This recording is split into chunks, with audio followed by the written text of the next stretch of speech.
La ricerca di oggi, che è stata presentata in Consiglio regionale, rappresenta un'importantissima tappa di questa legislatura, ma io direi di queste celebrazioni anche che tra poco noi ci appresteremo a fare nel 2020 sulla storia della classe politica veneta, in modo particolare appunto della Regione Veneto, che appunto è stata commissionata tramite l'Osservatorio elettorale all'Università di Padova, dal centro Lago e in particolare dalla direzione del professor Ricamboni, che ha portato appunto a questa analisi di questi 50 anni e soprattutto con tutte le differenziazioni che nel corso degli anni e delle legislature si sono avute. La cosa più importante che sarà diciamo, attuata, che è unita alla ricerca, è l'anagrafe di tutti i consiglieri regionali che verrà diciamo, pubblicata, sarà presente nel sito tra non molto e quindi permetterà a tutti i cittadini, quindi sarà fruibile da parte di tutti, vedere la storia di ognuno dei consiglieri regionali che hanno diciamo, che sono stati eletti nel corso di queste legislature. È un documento, è uno strumento unico in Italia e quindi penso che con orgoglio anch'io, che insomma in un certo senso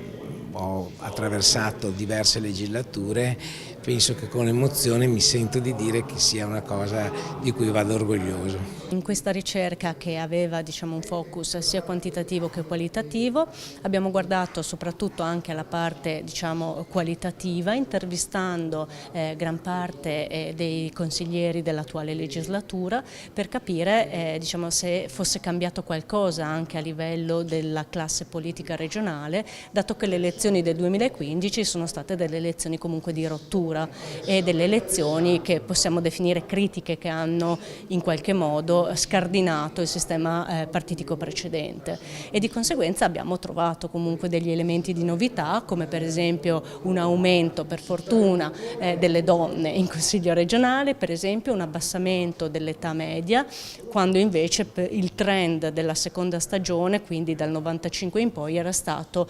di un'età media molto più elevata rispetto alla prima stagione. E ci sono poi degli elementi di continuità, come per esempio diciamo, la provenienza soprattutto periferica della classe politica regionale, quindi da comuni non capoluogo, e mettiamo anche in risalto il fatto che c'è stato un cambiamento per quanto riguarda invece le professioni, da un ceto durante la prima stagione prevalentemente diciamo così, impiegatizio, dipendente, a un ceto invece politico prevalentemente libero professionista, lavoratore autonomo. Questo dato è confermato anche invece per l'attuale legislatura. La cosa interessante è che l'unica regione ad avere questo tipo di archivio. Questa ricerca, ripeto, unica in Italia, è il risultato di una collaborazione molto efficace tra l'Università di Padova, in particolare il centro Giorgio Lago, di cui sono stato direttore agli inizi, e il Consiglio regionale, in particolare la struttura dell'Osservatorio elettorale. E questa collaborazione ha dato i suoi frutti. Il tutto è iniziato nel 2014, oggi vediamo i risultati, non è stato un lavoro facile, ma devo dire che i risultati assolutamente giustificano e premiano gli sforzi fatti. Quindi una collaborazione che non deve restare un episodio isolato.